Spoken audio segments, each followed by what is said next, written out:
আমি বলি রাজ্যপাল এবং রাজ্য সরকারের মধ্যে যে বিরোধ পশ্চিমবঙ্গে এই ইদানিংকালে যেটা বেড়েছে, মাঝে মধ্যেই আমরা দেখেছি এটা তৃণমূল কংগ্রেসের জন্য একটা ওই ক্ষতের প্রলেপের কাজ করে।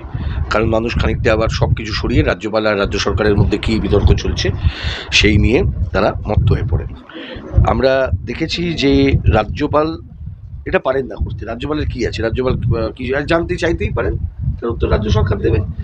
এটার সাথে কিছু সম্পর্ক কিছু থাকে না। আমরা খুব সহজেই বলছি যে এই ঘটনায় বিনীত গোয়েল তিনি না জানলে সেদিনের ওই ঘটনা ঘটতে পারতো না। কারণ ঘটনা মানে সকালের পর থেকে যা যা ঘটেছে আমরা দেখেছি। কারণ খুব সহজ কথা, কলকাতা শহরে ক্রাইম কটা ঘটে দিনে, আর কটা প্লেস অফ অকারেন্সে বিনীত গোয়েলকে ছুটে যেতে হয়। যদি কোনো স্পেশাল রিজন থাকে যাবার, সেই কারণটা কী তার ব্যাখ্যা বিনীত গোয়েলকেই করতে হবে। দুই, তার পুলিশের নিয়ন্ত্রণাধীনে থাকা সিভিক ভলেন্টিয়ার ফোর্সের একজন লোক গ্রেপ্তার হয়েছে, যে এখনো পর্যন্ত একটা সো কল্ড অ্যারেস্টেড মূল অপরাধী মানে আসামি বলে দেখানো হচ্ছে। সিবিআই এবং পুলিশের এই নিয়ে কোনো বিতর্ক থাকা উচিত নয়। তৃণমূল কংগ্রেসের সবাই সঞ্জয় রায়কেই ফাঁসি চাই বলছেন, মিছিল করছেন, মিটিং করছেন, দোষীর ফাঁসি চাই। তা খুব স্বাভাবিক কথা। এই সঞ্জয় রায় একটি ফোর্সের সদস্য, কি সিভিক ভলেন্টিয়ার ফোর্স, এই ফোর্সটা কিন্তু পুলিশের সাথে কাজ করে ওটা রাজ্যে। এই ফোর্সের কোনো সদস্য যদি কিছু করেন তার দায় বিনীত গোয়েলের উপরেও বর্তায়, বিনীত গোয়েলের মন্ত্রীর উপরেও বর্তায়। প্রাক্তন নগরপাল বিনীত গোয়েলের নাম নিতেই বদলে গেল আয়োজন। প্রিজন ভ্যানের বদলে বিশেষ গাড়িতে করে সঞ্জয়কে নিয়ে যাওয়া হলো আদালতে। বিরোধীরা বলছে সঞ্জয় মুখ খোলাতে অস্বস্তিতে পড়েছে। আমি আবার বললাম, রাজ্য সরকার সঞ্জয় মুখ খোলাতে কতটা অস্বস্তিতে পড়ছেন আমি জানি না। সঞ্জয় মুখ খুললে অস্বস্তির কারণ কেন বাড়ছে তাদের আমি সেটাও জানি না, কারণ সঞ্জয় নিজে একজন অভিযুক্ত ব্যক্তি।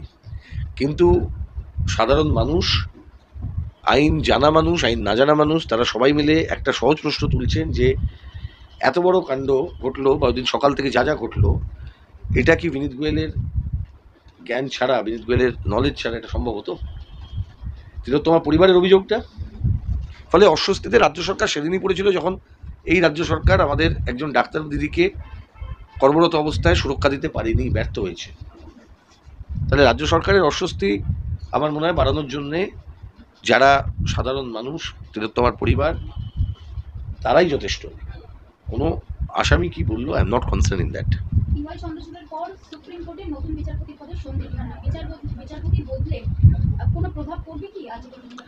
আমি মনে করি না কোনো ইন্ডিভিজুয়াল একজন বিচারপতির খুব বিরাট ভূমিকা থাকে একটি ইনস্টিটিউশনের ক্ষেত্রে, অবশ্যই থাকে, কিন্তু একজন ইন্ডিভিজুয়াল হিসেবে তিনি খুব বড় পরিবর্তন করতে পারেন না। Supreme court works as an institution, ফলে আলাদা করে আমি বিষয়টাকে দেখছি না। যা হবে সেটা আমরা দেখতে পাবো।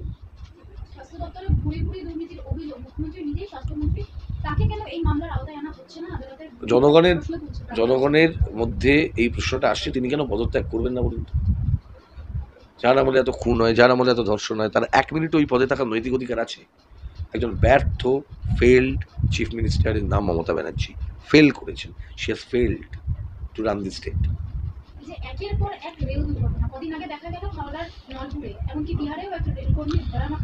আমি বলছি তো, গোটা রেলে যদি শূন্যপদ পূরণের ব্যবস্থা না করে কেন্দ্রীয় সরকার, এই ধরনের দুর্ঘটনার সংখ্যা কমবে না। চুক্তিভিত্তিক নিয়োগের মধ্য দিয়ে কোনোদিন এত বড় বড় প্রতিষ্ঠান চালানো যায় না। যদি আমরা শূন্যপদ পূরণ না করি, এই সমস্ত প্রতিষ্ঠানগুলো, সমস্ত সম্পদগুলো আমাদের দেশের এইভাবেই কিন্তু নষ্ট হবে, যেভাবে কেন্দ্রীয় রেল আজকে এরকম একটা জায়গায় পৌঁছচ্ছে, ভারতীয় রেল।